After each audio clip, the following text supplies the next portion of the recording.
네, 오후 두 번째 세션 시작하겠습니다. 이번 강의는 코비드19와 장애인, 윤리적 쟁점과 과제라는 제목으로 경희의대의 박소연 교수님께서 강의해 주시겠습니다. 박 교수님은 경희대에서 내과 하셨고요. 그 다음에 현재 경희의대 의학교육학 및 의인문학 교실 부교수로 계시고 저희 학교의 총무이사로 수고해 주고 계십니다. 강의 부탁드리겠습니다. 네, 안녕하십니까. 저는 경희대학교 의과대학 박소연입니다. 오늘 제가 여러분들에게 이제 말씀드리고자 하는 내용은 코비드19와 장애인, 윤리적 쟁점과 과제입니다. 아침 세션에서 최경석 교수님께서 이런 상황에 대해서 보편적인 접근에 대해서 이야기를 해주셨는데요. 오늘은 제가 말씀드리고자 하는 거는 그 보편적 접근과 조금 다른 요소들을 한번 이야기를 해보고자 합니다. 그래서 먼저 내용은 코비드19가 장애인 건강에 미친 영향, 그리고 장애와 고려해야 할 요소들, 그리고 우리가 같이 나아가야 할 방향에 대해서 한번 고민해 보고자 합니다. 자, 여러분들이 장애라고 하면 어떤 생각을 하실지 모르겠는데요. 지금 사진에서 보는 것처럼 레이 찰스를 생각을 하실 수도 있고요. 혹은 이렇게 건강한 상태였다가 이렇게 그렇지만 자기 분야에서 뛰어난 성과를 이루었던 스티븐 호킹을 생각을 할 수도 있겠습니다. 잠깐 개념에 대해서 좀 이해를 드리기 위해서 장애 개념을 좀 말씀을 드리고자 합니다. 지금 말하고자 하는 이제 요즘의 개념의 장애는 개인적 요소들과 그 사람을 둘러싸고 있는 환경적 요인이 같이 역동적으로 상호관계에 있는 걸 이야기합니다.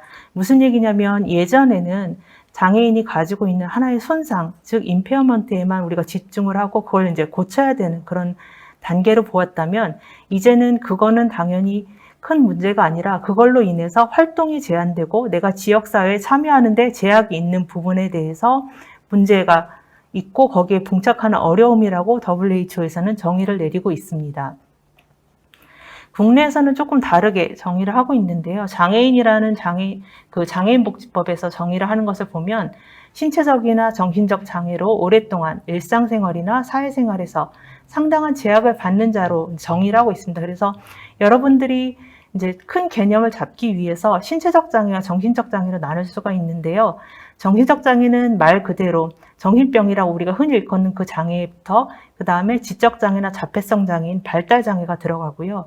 신체 장애는 우리가 흔히 장애 하면 떠오르는 시각이나 청각, 언어 장애 같은 그런 외부 신체 기능의 장애뿐만이 아니라 이제는 우리가 고령화를 겪으면서 신장이나 간이나 여러 가지 내부 장기에 기능이 이상이 생겼을 때의 장애까지 전부 다 이제 포함이 되게 됩니다. 근데 이제 사례를 좀 보여드리려고 합니다. 코로나 사태와 관련돼 가지고 기사를 하나 가지고 왔는데요. 기사에서 나오는 중증 장애인 분은 실제로 근육 장애가 있어서 평소에 활동 지원사의 보조를 받는 분입니다. 이 분이 확진 판정을 받았고 그 다음에 이제 그렇다면 어떻게 일상생활을 해야 되는가 격리된 상황에서 문의를 했지만 그게 바로바로 원활하게 서비스가 지원이 되지 않았습니다. 그래서 보건소에서 가족이 활동 보조를 해도 된다고 하는 게 12시간이 지나서 이제 그 이야기를 들을 수가 있었고요. 부인분은 코로나 음성이지만 어쨌든 이분의 활동을 보조하기 위해서 방호복을 입고 하는데 실제로 그 공간이 굉장히 이제 좁기 때문에 안에도 그 감염에서 자유롭지 못한 상황이었습니다. 그래서 병원에 이제 처음에 자가격리해서 병원으로 들어간 다음에 활동 지원을 받을 수 있는가를 이제 여쭤봤을 때 활동 지원사가 없기 때문에 이런 식으로 좀 기저귀를 차고 지내야 수 있다라는 약간 극단적인 답변까지 받았다고 합니다. 그래서 저는 이런 부분에 대해서 이제 조금 실제로 이분들이 어떠한 영향을 받고 있는지를 국민건강보험공단 자료를 가지고 좀 조사를 했습니다. 그래서 대조군은 이 공단 자료에서 코비드19 환자의 1.5배수 규모로 검사 이력이 없는 환자를 층업 표본을 했고요. 그다음에 장애인은 아까 보여드린 그 등록장애인으로 정의를 했습니다. 그래서 실제 이분들의 성별이나 연령이나 아니면 그 사회 인구학적인 변수들 그리고 경제적 수준들이 전부 다 어떠한 영향을 미치는지를 확인을 했고 근데 이제 국내 등록 장애는 아까 15가지로 분류가 됐지만 여기서는 이게 너무 N수가 적다 보니까 사실 식별화 될 수 있다는 그런 문제점이 또 제기가 돼가지고요. 비식별화를 위해서 지체장애나 뇌병변장애, 그 다음에 기타장애, 시각, 청각으로 조금 크게 분류를 했습니다. 그래서 실제 우리나라 이제 국가 데이터를 보니까요. 장애 정도에 따라서 감염률이 확실히 다릅니다. 그래서 경증 장애인에 비해서 중증 장애인이 코로나에 감염될 확률이 확실히 높았고요. 그 다음에 그 감염률 자체는 여기 기타에 아마 우리가 이야기하는 발달장애인이 포함이 됐기 때문에 이게 높은 걸로 나타납니다. 그래서 발달장애인, 뇌병변장애, 청각, 지체 이런 시선도 나타났습니다. 그렇다면 이러한 감염된 장애인의 어떤 부분이 특히 사망에 영향을 미치는지 그 영향을 분석을 했습니다. 그래서 장애인 특성하고 경제적 수준까지 전부 다 넣어서 저희가 분석을 한 결과 그 연령별로는 사실은 장애인이든 비장애인이든 우리가 알고 있는 것처럼 고연령으로 갈수록 확실히 사망 위험률이 높아지는 걸 확인을 할 수가 있었습니다. 그래서 0에서 59세까지 보다는 확실히 60세 이상, 70세, 80세로 넘어갈수록 그 위험이 굉장히 급격하게 높아지는 걸 알 수 있었고요. 그다음에 장애 정도 측면에서는 경증 장애인에 비해서 확실히 중증 장애인이 사망 위험이 높았습니다. 그러면 해외에서는 어떤 식으로 분석이 되는지를 좀 찾아봤습니다. 미국에서 시설에 생활하는 중증 장애인을 대상으로 그 감염하고 사망성을 연관성을 분석한 연구들이 있는데요. 시설에 거주하는 장애인의 경우 비장애인에 비해서 확실히 감염될 확률이 5배 정도 더 높았고요. 감염 이후에 사망할 확률도 4배 정도 더 높았습니다. 영국 같은 경우에는 장애 중증 여부에 따라서 이제 미치는 영향을 분석을 했는데요. 중증도가 낮은 남성 환자의 경우도 이제 사망할 확률이 비장애인에 비해서는 1.9배 높았고요. 중증도가 올라가면 그 사망률이 훨씬 올라갑니다. 이거는 여성도 마찬가지입니다. 그래서 지금까지를 이제 한번 생각을 해보면 우리가 흔히 말하는 팬데믹이라는 그 범유행의 대응 과정에서 장애인분들이 다양한 장벽에 부딪히는 걸 좀 알 수가 있습니다. 그 첫 번째가 공중보건과 관련된 이제 다양한 지침들이 나오고 우리가 예방수칙을 이제 따라야 되는데요. 그 방역수칙 지키는 게 너무 어렵다는 겁니다. 예를 들어서 그 핵심 요소 중에 하나인 이제 사회적 거리두기를 생각을 해보면 일상생활, 아까 우리가 기사에서 봤던 것처럼 생활의 유지에 이제 활동 보조가 필요한 장애인의 경우에 사실은 현실적으로 사회적 거리두기가 굉장히 어렵습니다. 특히 이제 내가 만약에 양성이 되었거나 양성으로 확진을 받았거나 아니면 밀접 접촉에 따라서 일단 격리가 요구되는 상황의 경우에 어떻게 하면 이거를 유지를 하면서 격리를 진행할 것인가에 대해서는 굉장히 많은 고민이 되어야 되는데 아직까지는 그 고민이 많지 않은 게 사실입니다. 사례를 기사에서 다시 한번 가져왔는데요. 이분 같은 경우에서는 원래 장애인 자립생활센터에 있던 분입니다. 근데 거기서 활동지원사 한 분이 확진이 됐고요. 그러다 보니까 밀접 접촉으로 인해서 자가격리를 해야 되는데 평소에 가족과 살지 않고 이렇게 자립생활센터에 있던 분이 자가격리를 하면 실제로 지원사가 이제 활동을 보조를 해줄 수가 없기 때문에 여기 기사에서 보는 것처럼 이제 배달로 주문을 해서 먹는데 거의 이제 기어서 그거를 가지고 와가지고 먹고 일상생활이 잘 되지 않는 걸 알 수가 있습니다. 두 번째 사례 같은 경우에서는 이분은 이제 지적으로 조금 2급 장애인을 2급을 진단을 받은 장애인 분인데 이분이 이제 격리에 대한 개념을 좀 이해를 시켜드려야 되는데 이게 쉽지 않다는 거죠. 그래서 이분이 격리를 해가지고 혼자 생활하셔야 되는데 도저히 이게 되지 않으니까 생활활동 지원하시는 분이 그냥 본인은 굳이 이렇게 같이 하지 안 해도 됨에도 불구하고 이분하고 같이 공동격리를 들어가가지고 이분을 서포트해주는 그런 기사도 있었습니다. 그래서 두 번째로는 이제 앞에 사회적 거리두기 이외에 실제로 의료 서비스 접근에 대한 문제도 더 악화됐습니다. 그래서 이전에도 이미 이런 팬데믹 상황 전에도 장애인이 의료 서비스 접근을 하는데 항상 어렵습니다라는 이야기는 계속 지속적으로 이제 문제가 제기되어 왔습니다. 근데 코로나 상황은 이를 조금 더 악화시켰고 더불어서 우리가 가장 중요한 커뮤니케이션 문제도 같이 이제 제기가 되게 됩니다. 그래서 이해를 돕기 위해서 조금 2017년 장애인 실태조사 자료를 가지고 왔는데요. 팬데믹 상황 이전에도 장애인분들은 만성질환을 비장애인에 비해서 훨씬 높은 비율로 갖고 있고요. 평균 한 사람당 2개 이상의 만성질환을 가지고 계십니다. 근데 이제 우리가 흔히 말하는 고혈압, 당뇨뿐만이 아니라 자세나 이런 것들 때문에 이런 문제들 때문에 근골격계 질환을 많이 가지고 계신데요.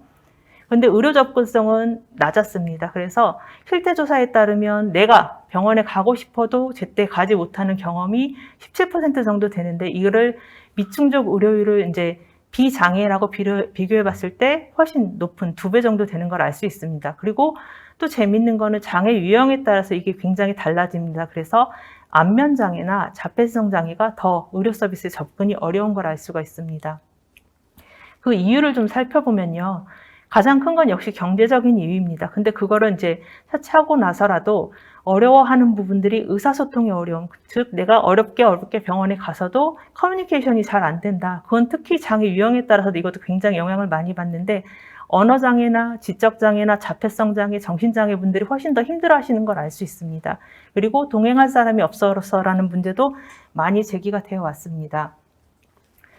그래서 이러한 감염병 상황에서는 이러한 것들이 더 악화가 되는데 의사소통에 제약이 있습니다. 그래서 특히 이제 장애 유형에 따라 다르다고 말씀드렸지만 그냥 우리가 흔히 말하는 신체 장애보다 특히 발달 장애인 부분 그리고 신체 장애 안에서도 시각이나 청각 장애인 부분에 대해서는 의미 소통이나 아니면 음성 의사소통에 제약이 있을 때 정보 습득하고 이건 굉장히 밀접하게 연결이 되고 이는 다시 우리가 방역 수칙을 준수하는 거에도 연결이 됩니다.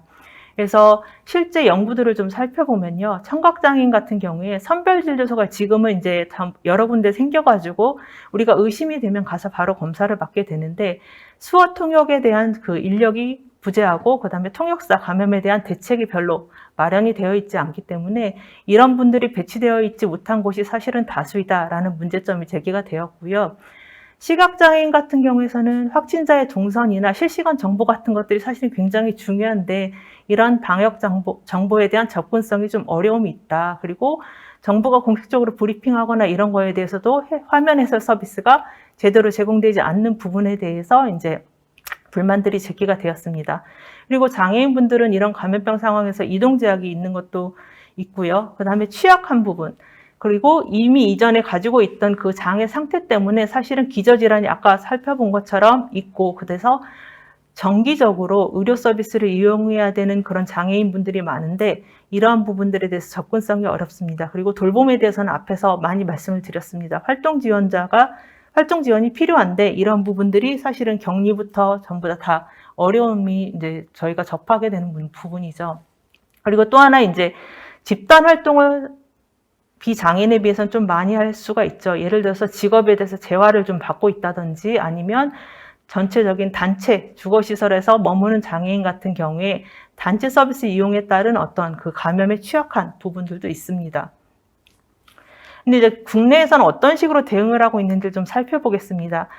이런 문제들이 계속 제기가 되어 왔고요. 그래서 작년 초반에 2월 이후에 이제 보건복지부가 이런 부분에 대해서 좀 반응을 하기 시작했습니다. 그래서 장애인을 위한 코로나 안내서가 나왔습니다. 그래서 지금 보시면 이제 좀 쉬운 정보를 제공하기 위해서 우리가 어렵다고 생각되는 언어들을 발달장애나 뭐 이런 분들에게 좀 쉽게 설명하는 그림이 많이 들어가고 용어를 많이 쉽게 풀었습니다. 그래서 예시를 보여드리는 것처럼 음성으로 판정되었습니다라는 것은 결국 병에 걸리지 않은 사람은 음성으로 나온다는 걸 다시 한번 알려주고요. 완치라는 건 이렇게 다 나은 걸 말한다. 그리고 선별진료소라는 건 이런 것들을 뜻한다라고 이야기를 하고 있습니다.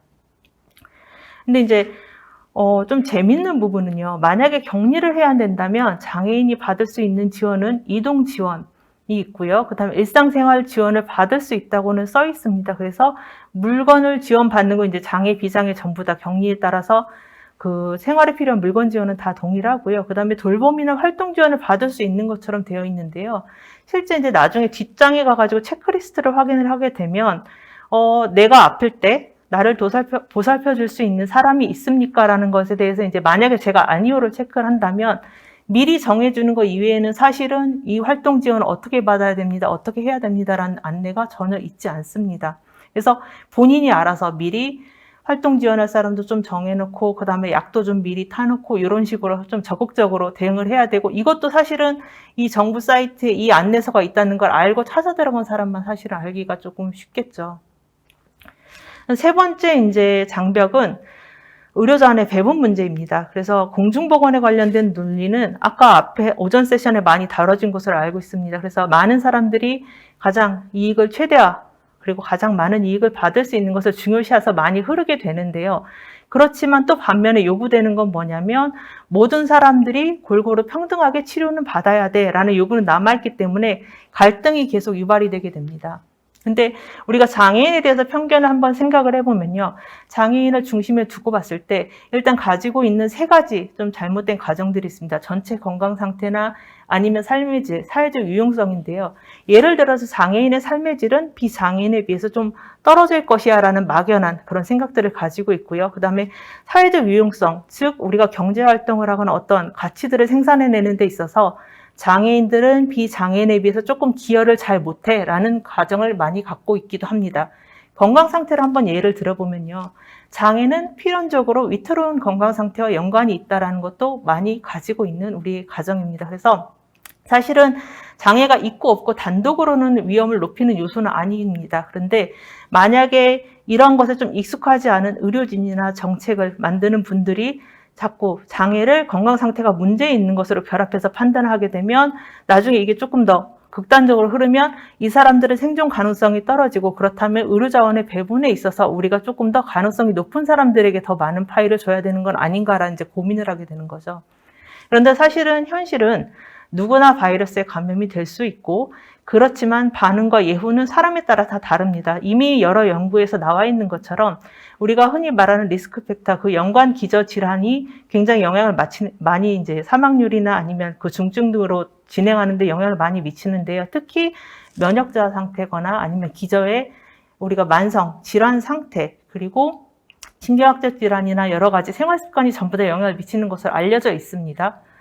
그래서 장애 자체가 연관이 있다기보다는 사실은 이 분들이 살고 있는 그 요양 상태에 내가 거주를 하는지 아는지, 내 몸의 만성 사태가 어떤지, 그리고 돌봄 서비스 제공자에 얼마나 접촉을 해야 되는지, 그리고 내가 마스크를 잘 착용할 수 있는지, 사회적 거리두기를 잘 할 수 있는지, 손 씻기를 잘 할 수 있는지, 그리고 나의 기저질환은 무엇인지 모든 것들이 전부 다 결합을 해서 영향을 미치는 것을 우리가 알 수 있습니다. 따라서 이러한 것들을 전체적으로 생각하는 게 아니라 장애라는 한 단어 아래 이런 걸 너무 단순하게 해서 우리가 결정을 내린다면 사실은 굉장히 잘못된 결정을 내릴 수 있다고 생각을 합니다.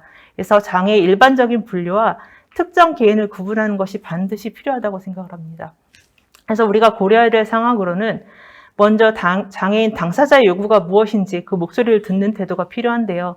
예를 들어서 마스크 착용만 해도 굉장히 장애인에 따라서 다를 수가 있습니다. 그래서 보통 우리가 이제 흔히 권고하기는 2살 이상이면 마스크를 쓰세요라고 하지만 내가 숨 쉬는데 문제가 있거나 혹은 의식이 없거나 아니면 누워있는 상황에서 마스크가 문제가 되는 상황에서는 사실 마스크를 쓰기 어렵겠죠. 또 하나, 내가 만약에 시설에 있다면 이런 집단 생활이나 고령이나 만성질환에 동반된 것들에 대해서 우리가 고려를 하고 이런 분들은 호흡기 질환에도 훨씬 감염되기가 쉽고 다진해성균 노출도 훨씬 그 위험성이 높아지기 때문에 이런 부분에 대해서 미리 충분히 설명을 하고 대응하는 게 필요하겠습니다. 그래서 감염 관리에 대한 정보를 제공을 한다든지 그거에 따른 절차나 변화에 대해서 좀 쉽게 이분들의 눈높이에 맞춰가지고 적절한 언어를 통해서 제공하는 게 분명히 중요합니다. 그리고 마찬가지로 기관이나 시설에서 어떤 방역에 대해서 굉장히 노력하는 것. 그리고 또 하나 이제 생각해야 되는 건 증상자가 발생을 했을 때 어떤 식으로 이 시설에 있는 분들을 격리를 할 것인가에 대해서도 미리 한 번쯤은 우리가 짚어봐야 될 것이고 주기적으로 아마 분명히 그 변화에 따라서 변동사항들이 있을 텐데 이러한 내용들을 전달하는 그런 커뮤니케이션 통로가 필요합니다. 그리고 또 하나 만약에 시설에 있는 분이라면 사실은 면회를 오는 가족들이 작년 한 해 거의 다 면회가 안 됐을 거라고 생각이 되는데요. 이런 분들에 대한 어떠한 배려 혹은 이런 분들에 대한 안내는 우리가 정말로 하고 있는지도 사실은 생각을 해봐야 됩니다. 그래서 정부 차원에서는 이런 관련된 정보를 정확하게 제공하는 게 가장 중요한데요. 그거와 관련해서 의사소통에 대한 도구를 개발을 한다든지 그리고 어떠한 방안을 대해서 좀 제시를 하는데 이거는 반드시 그 단순한 방역 지침뿐만이 아니라 내가 밀접 접촉으로 자가격리를 해야 될 때 혹은 확진을 됐을 때 어떤 루트를 어떻게 접근을 해야 되는지가 하나의 그 경로로 조금 통일화돼 가지고 쉽게 접근할 수 있게 돼야 되고요. 그리고 이거는 장애인 당사자뿐만 아니라 이거에 장애인분들과 관련해서 검사를 하시는 분들 혹은 의료진 분들도 이런 정보에 대해서 충분히 숙지를 하고 있어야 되겠습니다. 더 나아가서는 이제 물자 배분이나 아니면 자가격리나 그다음에 장애인 진료에 관련된 부분도 전부 다 이제 생각을 해야겠죠. 그래서 다음과 같이 예약이나 아니면 지금과 같은 경우는 백신을 맞는다든지 아니면 선별진료소 등 이런 관련된 시스템을 구축하는 게 중요하겠습니다. 그래서 이제 거의 다 끝으로 왔는데요. 유형별로 사실은 이런 것들이 조금 더 세분화돼서 접근화될 필요가 있습니다. 예를 들어서 청각장애인과 시각장애인이 요구하는 바가 전부 다 다르겠죠. 그래서 이거는 미국에 있는 브링엄 그 위먼스 호스피탈에서 그 실제 장애인들에게 의료진이 마스크를 쓰니까 이분들이 어떤 말을 하는지 입모양이 전혀 보이지가 않아서 어려운 상황이라서 그거에 대해서 이런 투명 마스크를 써가지고 의료진이 접근을 한다든지 아니면 보안 대체 의사소통을 이런 식으로 생각할 수도 있겠고요. 혹은 미국처럼 이렇게 생활 지원에 대해서, 활동 지원에 대해서 이렇게 당신이 이런 필요한 상황에서는 여기에 어떻게 접근을 해서 연락을 주시고, 근데 이 사람들은 지금 긴박한 상황에서는 2주 정도만 가능합니다라는 이런 안내들을 좀 해드리는 것이 훨씬 중요하다고 생각합니다. 그래서 사실은 이게 쉬운 문제는 아닌데요. 전체 국민부터 시작을 해서 정부까지 그리고 일선에 계시는 의료진 분들까지 전부 다 이러한 생각을 한 번씩이라도 하시고 그 다음에 태도를 바꾼다면 훨씬 더 잘 우리가 대처를 하고 더 좋은 세상이 될 거라고 생각합니다. 네, 여기까지입니다. 감사합니다. 예, 좋은 강의 감사드립니다.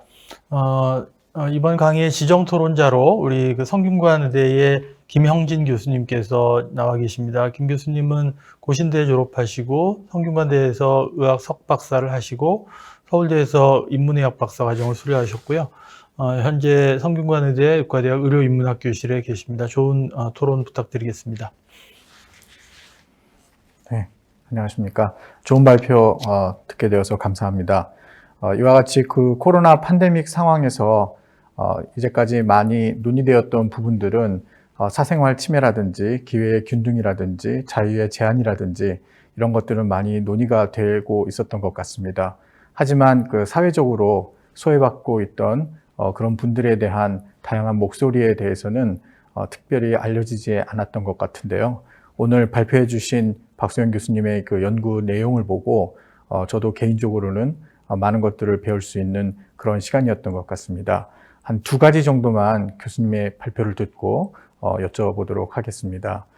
발표해 주신 연구 결과에 따르면 연령과 장애 정도가 장애인의 코비드-19 사망에 영향을 미치는 것으로 보여졌고, 연령이 높을수록 그리고 중증 장애인이 경증 장애인보다 코비드-19의 사망 위험이 높다는 것을 확인해 주셨습니다. 그런데 일반인에서도 이번 코로나 상황에서는 연령이 높은 군이나 기저질환을 가진 경우 사망 위험이 높은 것으로 알려져 있기 때문에 장애를 가진 환자와 비교해서는 코비드-19 사망의 영향 요인 자체는 다르지 않다고 생각해 볼 수 있었습니다. 하지만 장애인이 비장애인보다 코로나19에 감염되었을 때 사망할 확률이 주신 자료에서 7배 정도 높았다는 연구 결과는 개인적으로 매우 충격적이었습니다. 혹시 이 같은 결과가 장애인 시설에서 집단 생활을 하는 경우 중증도가 높다거나 증상 발현 후에 검사와 치료의 접근성에 있어서 차별적인 부분 때문에 그런 것은 아닌지, 장애인에서 일반인보다 높은 사망률에 대해서 발표 내용을 주시기는 했지만 혹시 조금 더 구체적인 연구 자료가 있다면 추가적인 설명을 부탁드려 보겠습니다.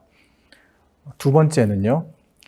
교수님께서는 바이러스 감염에 따른 혹은 밀접 접촉에 따른 격리가 요구되는 경우에 어떻게 일상생활을 유지하면서 격리를 진행할 수 있을 것인가는 매우 중요한 문제이고, 또 격리가 또 다른 분리나 차별 혹은 보호시설에 대한 강조로 연결되어서는 안 될 것이라고 결론에 강조해 주셨습니다.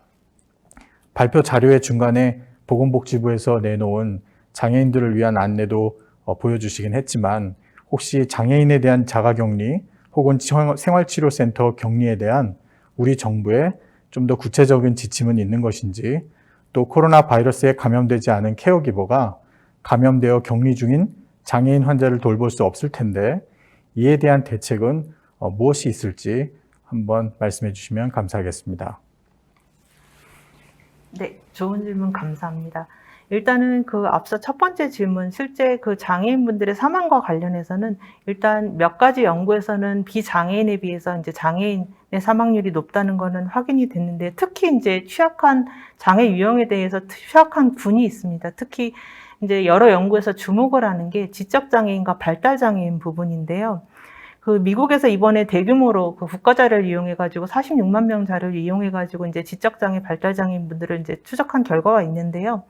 그 안에서도 특히 이제 지적장애나 발달장애인 분들이 특히 어린 나이에 영향을 더 많이 받는다는 것. 그러니까 보통의 코로나는 우리가 아까 말씀하신 것처럼 60세 이상에서 많이 영향을 받는데, 이런 분들은 5에서 17세에서도 분명히 유의미한 영향을 받는다는 게 나왔고요. 그 다음에 사회 인구학적인 차이도 분명히 영향을 미칩니다. 그래서 뭐 인종적인 소수자, 같은 장애인 안에서도 인종적인 소수자가 훨씬 더 영향을 많이 받고, 그 다음에 조금 더 가난한 집단이 영향을 받는다는 연구들도 있어서, 아직은 이제 연구 초기 단계라서 다양한 연구 결과가 조금 더 취합이 돼야 되겠지만, 그 안에서도 사실은 개인이 처한 환경이나 그 다음에 개인이 가지고 있는 장애에도 조금 더 영향을 미치는 것을 우리가 확인을 할 수가 있었습니다. 좀 많이 알려진 건 다운 증후군 같은 경우에서는요, 실제로 우리가 보통 60세, 70세가 아니라 40세 이상만 돼도 조금 건강에 많은 영향을 미칠까, 저 훨씬 중증으로 많이 코로나 감염으로 인해서 중증으로 입원할 확률이나 아니면 사망 확률이 높아진다는 것이 확인이 됐습니다. 그래서 이런 것에 대해서는 조금 더 추가적인 연구가 돼야 될 것으로 생각이 되는데, 그 앞서 그 언급해 주신 그 자료는, 국가에서 발표한 자료는 사실은 그 국회의원 남인순 의원께서 이제 요구를 해가지고 받은 자료에서 이제 기사가 나왔던 것들인데, 거기서 보면 오히려 시설장애인의 사망률은 그 자료에서는 N수가 그렇게 많지는 않았지만 시설장애인의 사망은 그렇게 많지는 않았습니다. 그래서 그것도 노인시설에서만 영향을 미쳤기 때문에 요거에 대해서는 좀 추가적인 연구가 필요할 거라고 생각이 됩니다. 그리고 두 번째 주신 이제 질문에 대해서 실제 저희가 잠깐 자료를 좀 가져왔는데요. 그래서 국가에서 이 부분의 자가격리에 대한 이제 요구들이 계속 나오다 보니까 다음과 같이 세부 지침 안내를 각 시도별로 조금 내려고 노력을 했습니다. 그래서 보시면 원칙은 자가격리 발생할 때 지자체 담당하고 1:1 매칭을 관리를 하고 활동 지원을 해서 어쨌든 돌봄 공백을 최소화하겠다는 게 원칙은 있습니다. 그런데 보면 좀 구체적으로 살펴보면요, 장애인 자체가 자가격리 대상인 경우에 각 시설에 이러한 분들이 활동복지사나 지원사를 배치를 하겠지만, 이런 게 의무사항이라기보다는 사실은 보조나 이런 것들이 어렵기 때문에 요 밑에 단서를 달아놨습니다. 활동 보조의 경우 활동 지원 서비스가 어렵기 때문에 불가피하게 가족 등에 의해서 서비스가 제공이 된다면 우리가 그거에 대해서 보상은 조금, 급여는 지급을 해주겠다라는 식으로 일단은 그렇게 하나 길을 만들어 놨고요. 그다음에 장애인의 가족이나 동거인이 자가격리 대상인 경우에서는 그 장애인이 사실상 독거 상태로 이제 놔줄 수 있기 때문에 분리를 하긴 하는데, 이거에서도 그냥 돈으로 일단은 좀 서술을 해놓고 그 다음에 실질적으로 그러면 하는 건 아까 우리가 기사에서 본 걸로 그냥 추측할 수밖에 없는데요. 그 활동지원사분들이 방호복을 입고 혹은 가족분들이 방호복을 입고 들어가가지고 이분들을 최대한 서포트 해주는 거 말고는 아직까지는 현실적으로 사실은 어떠한 큰 방향을 제시를 하지 못하고 있습니다. 네. 예, 두 분 좋은 발표랑 토론 감사드립니다. 지금 그 채팅창에 올라온 질문은 없고 시간도 다 되어서 두 번째 강의는 이것으로 종료하도록 하겠습니다. 지금부터 한 20분 정도 브레이크 타임 갖겠습니다. 점심 이후에 많이 피곤한 시간인데 기지개들 하시고 잠을 좀 깨시고 20분 후에 뵙겠습니다.